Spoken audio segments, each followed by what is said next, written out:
الأسطورة علي معلول كابتن للنادي الأهلي لأول مرة في 4 مايو 2024 ضد الجونة. فرحة عارمة من جماهير النادي الأهلي بعد نهاية مباراة الأهلي والجونة بفوز النادي الأهلي 3.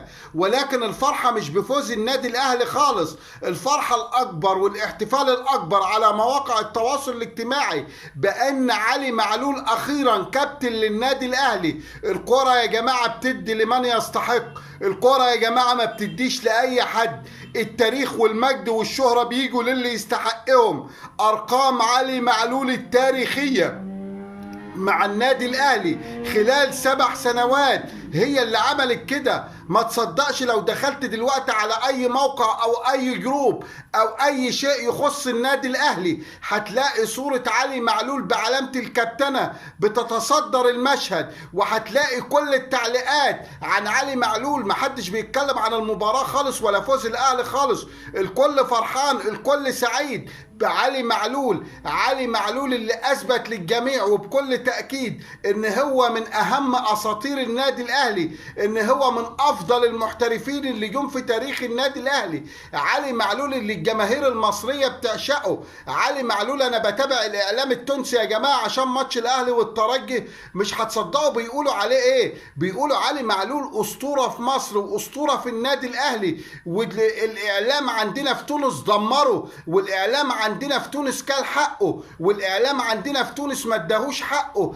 علي معلول صاحب الأرقام القياسية في عمل الأسيستات وخدمة النادي الأهلي، وإنه في كل مباراة بيكون يا أفضل لاعب يا من أفضل 3 لاعيبة في المباراة على مدار 7 سنوات.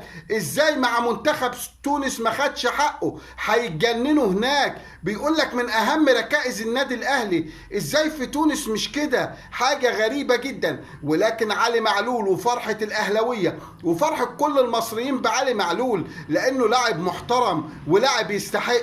شوف علي معلول لعب كاس عالم كم مرة مع الأهلي، شوف علي معلول خد كام دوري أبطال أفريقيا وخد كام دوري وخد كام كاس وخد كام سوبر، وكان عامل أساسي وعامل مؤثر فيهم. لا بتاع لقطة ولا بتاع بوس فانيلا ولا بتاع مشهد مع الجماهير ولا أي كلام من الفارغ ده. ده بتاع إنجازات وبتاع أرقام وبتاع نتائج فعلية. في النهاية بتجيب بطولة للنادي الأهلي. مش عارف قسما بالله أوصف لكم الفرحة اللي على مواقع التواصل الاجتماعي بعلي معلول. علي معلول ده في البطاقة وكده الجنسية تونسي، إنما بكل أمانة وللحقيقة هو مصري ابن مصر أهلاوي. ده شعور كل أهلاوي، لدرجة إنه بيقولوا بعد ما يعتزل بعد 2 ولا 3 لازم يكون له دور، لازم يكون مسؤول في أي حاجة داخل النادي الأهلي. اللي عاوز أقوله لكم إن حب الجماهير مش ببلاش، ان مفيش حد بيقدر يضحك على الجماهير. ممكن تضحك عليهم في مباراة او في موسم او كده، انما التاريخ ما بيذكرش